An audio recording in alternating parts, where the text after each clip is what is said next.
Family, welcome और welcome back to my YouTube channel Mommy's Pride. My name is Divya और आज का topic होने वाला है वो जिसे रिसेंटली मैंने भी फेस किया है। जी हाँ, मैं बात कर रही हूँ बच्चों में होने वाले लूज मोशन की। जब आपका बेबी टूथिंग की तरफ बढ़ता है, मतलब उसकी टीथिंग प्रोसेस स्टार्ट होती है, उसका पहला दांत निकलता है, उसके बाद से कई बार ये सिम्टम्स आपके बेबी में होने लगते हैं। मेरी बेटी को भी बहुत सारी दाढ़ निकल रही है, दांत निकल रहे हैं, जिसकी वजह से कई बार ऐसा होता है कि बेबी में इन्फेक्शन हो जाता है। रिमाइंड करिएगा, मैंने अपनी लास्ट वीडियो में बताया था, अगर आप मेरे चैनल से पिछला जुड़े हुए हैं तो कभी भी बच्चों में दांत निकलने की वजह से लूज मोशन नहीं होते हैं। दांत निकलने के अलावा जो लूज मोशन का रीजन होता है, मतलब बेसिक रीजन जो होता है लूज मोशन का, वो होता है बच्चों में इन्फेक्शन। जी हाँ, जो कि आपके बच्चों के पेट में इन्फेक्शन हो जाता है, जिसकी वजह से लूज मोशन होते हैं। और सबसे मेन रीजन क्या होता है कि कॉम्बिनेशन है एक, वो ये है कि आपके बच्चे के दांत निकलना जब स्टार्ट होते हैं या फिर हो चुके हैं या हो रहे हैं, जैसा कि मेरी मिष्टी के भी ये प्रोसेसिंग चल रही है, तो बच्चे क्यों ना बड़े दांत में कहते हैं कि अजीब सी उलझन होती है, उसके मसूड़ों में खुजली होती है, उसको अजीब सी रोरेहाट जिसे कहते हैं वो होने लगती है, जिसकी वजह से उसके पास उसके सराउंडिंग्स में उसको जो भी चीज दिखती है जो कि उसके मुंह में जा सकती है, इन द सेंस कि जैसे उसको कोई भी चम्मच दे गया, कोई भी सॉफ्ट टॉय दे गया, कोई भी चीज जो बच्चे के मुंह में वो ले सकता है, कई बार नहीं भी ले सकता है, वो वाली चीजों को भी वो अपने मुंह में लेता है, जिसकी वजह से उसके दांत मसूड़े जो होते हैं वो छिल जाते हैं और उसको और ज्यादा प्रॉब्लम हो जाती है। तो सराउंडिंग्स में हम कोशिश तो यही करते हैं कि बहुत कुछ साफ रखें, लेकिन फिर भी कई बार ऐसा होता है कि हमारे बच्चे कुछ भी चीजों को, क्योंकि उन्हें जो दिखता है उन्हें ऐसा लगता है कि बस ये तो मुंह से बाईपास होते हुए निकलना चाहिए, तो अपने मुंह में ले लेते हैं, जिसकी वजह से जो इन्फेक्शन होता है वो उनके पेट तक पहुंच जाता है और ई कोलाई के जाने की वजह से उनको लूज मोशन हो जाते हैं। उनके पेट में एक इन्फेक्शन कभी कभी इतना सीवियर हो जाता है कि बच्चे 8 से 10 बार दिन में पॉटी करते हैं और हम उन्हें नाम दे देते हैं कि अरे इसके दांत निकल रहे हैं, इसकी कोई सी दाढ़ फूल रही होगी, इसको कोई सा दांत निकलने वाला होगा, इस वजह से इसको लूज मोशन हो रहा है। जबकि लूज मोशन इसलिए नहीं होता है कि उसको दांत निकल रहा है, उसको दाढ़ फूल रही है, वो इसलिए होता है क्योंकि उसके पेट में बैक्टीरिया जा चुका है, उसको इन्फेक्शन हो चुका है।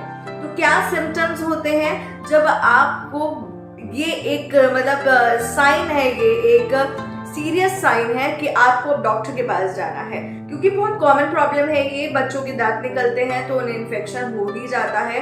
अगर आप बहुत बहुत बहुत ज्यादा ध्यान रख रहे हैं तब तो बहुत ही अच्छी बात है। मेरी मिष्टी को अभी तक मतलब साल भर 1 ईयर तक कभी भी उसको ऐसा नहीं हुआ। मैं हमेशा ये कहती थी कि मेरी बेटी को तो कभी लूज मोशन नहीं होते टीथिंग के टाइम पे, लेकिन इस बार ऐसा हुआ कि जब उसको दाढ़ें निकलना स्टार्ट हुई तो वो खूब चलने लगी थी, दौड़ने लगी थी, तो जो भी चीज उसको मिल रही थी वो उसको ले रही थी और मुंह में डाल रही थी, कभी कुछ टच कर रही थी, धूल वाले हाथ भी मुंह में लगा रही थी, जिस वजह से इस बार उसको इन्फेक्शन हुआ और उसको लूज मोशन भी हुए।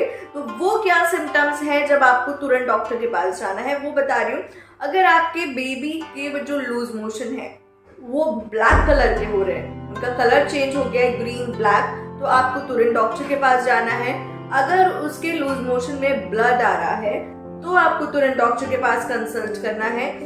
इसके अलावा अगर उसको पेट में दर्द बहुत ज्यादा हो रहा है, मरोड़ ऐंठन ज्यादा हो रही है, तो आपको डॉक्टर से कंसल्ट करना है। एंड अगर वो दिन में 10 से ज्यादा बार मोशन कर रहा है तो भी आपको डॉक्टर से कंसल्ट करना है, क्योंकि अगर टाइमली आप डॉक्टर के पास नहीं गए और लूज मोशन नहीं रुके तो बच्चे का डायरिया काफी सीवियर हो जाता है, जिस वजह से उसको बहुत वीकनेस हो जाती है। कभी कभी उसको यूरिन में भी इन्फेक्शन हो जाता है इस वायरस की वजह से।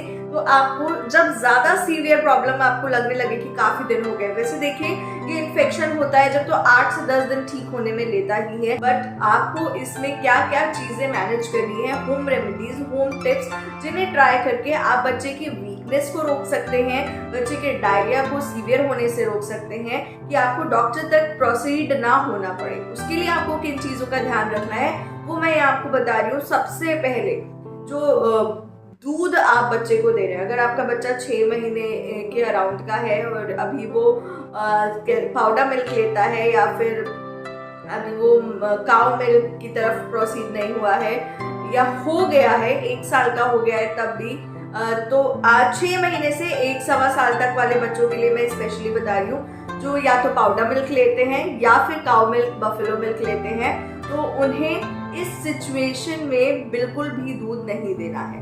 आप कोशिश कीजिए, मैक्सिमम टाइम अवॉइड कीजिए अपने बच्चों को दूध देने के लिए जब उन्हें लूज मोशन हो रहे हो, जब उन्हें ये प्रॉब्लम हो कि उन्हें इन्फेक्शन हो गया है, क्योंकि फिर चाहे पाउडर मिल्क हो या फिर वो एनिमल मिल्क हो, बच्चे के डाइजेशन के लिए इजी नहीं होता है, हैवी होता है, तो बच्चे को डाइजेशन में प्रॉब्लम होगी जिससे इन्फेक्शन जल्दी ठीक नहीं होगा।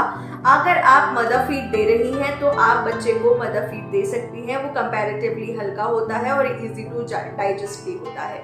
इसके अलावा अब आप दूध नहीं दे रहे हैं तो भाई दूध से रिलेटेड कुछ ऐसी चीज़ तो बच्चे की बॉडी में जानी चाहिए जो उसकी हेल्थ के लिए अच्छी हो, उसको हेल्दी रखे। तो आप दूध का दही जमाकर अपने बच्चे को दे सकती हैं। अपने बच्चे को खिचड़ी के साथ, अगर वो 6 महीने से ज़्यादा का है तो वो सॉलिड लेने लगा है और 6 महीने से ज़्यादा का हो ही चुका है जब उसका टीथिंग प्रोसेस स्टार्ट हुआ है, तो बस आप वो खिचड़ी पतली पतली बनाइए और दही के साथ दीजिए। बच्चा बहुत शौक से खाएगा। मेरी मिष्टी बहुत अच्छे से खाती है और बहुत इजी टू डाइजेस्ट रहेगा, उसको वीकनेस नहीं होगी, उसका किडनी प्रोसीजर अच्छा रहेगा, उसको यूरिन अच्छे से रहेगी। तो इन चीज़ों का आप ध्यान रख सकते हैं। साथ में आपको कोकोनट वाटर बच्चे को देना है, डाब जिसे कहते हैं ना, हरा वाला नारियल, उसका पानी, यानी कि कोकोनट वाटर आप अपने बच्चे को प्लीज पैक्ड फूड वाला मत दीजिएगा। आप अपने बच्चे को डाब लेकर आइए खरीद के, उसको बॉटल में डालकर या सीपर में डालकर, जिससे भी पीता है वो,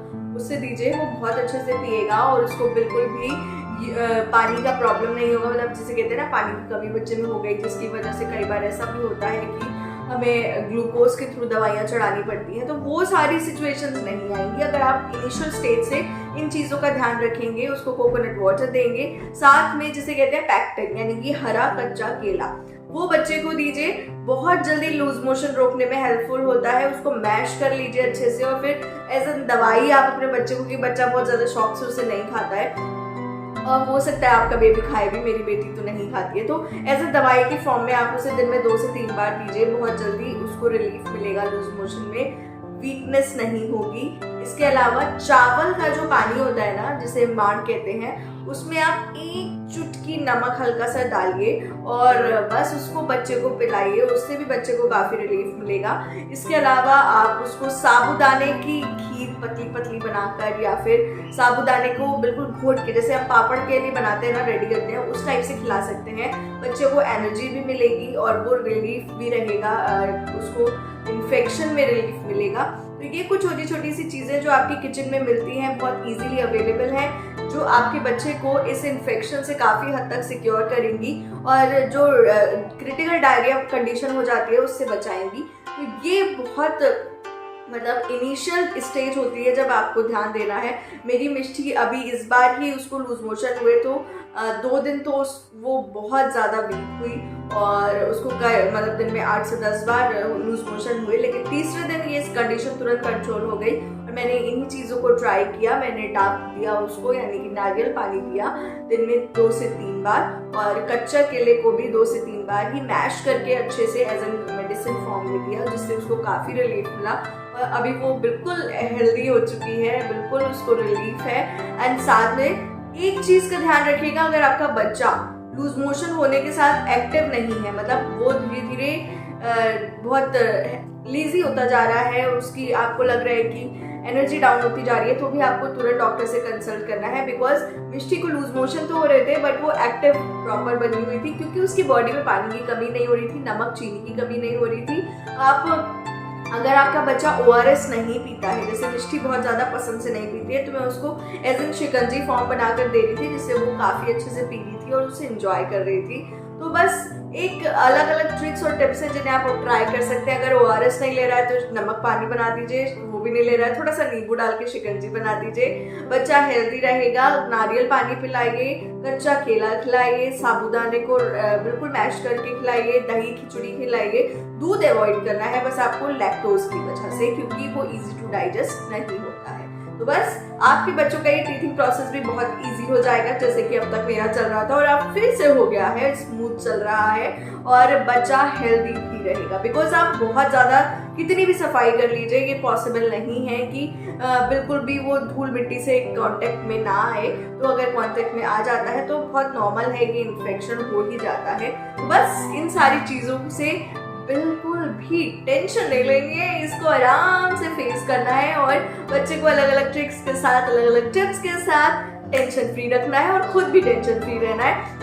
तो बस चैनल को नहीं किया सब्सक्राइब तो कर लीजिए फटाक से, प्रेस द बेल आइकन। ऐसे ही वो टिप्स एंड ट्रिप्स आपके लिए लाती रहूंगी जो मेरी अपनी रियल लाइफ में मैं ट्राई कर रही हूँ, अपने बच्चे के साथ उसको यूज कर रही हूँ, जो कि एकदम ट्राई एंड टेस्टेड होंगी और आपके बच्चे के लिए भी हेल्पफुल होंगी। तो चैनल को सब्सक्राइब कर लीजिए। Bye bye, take care, love you all.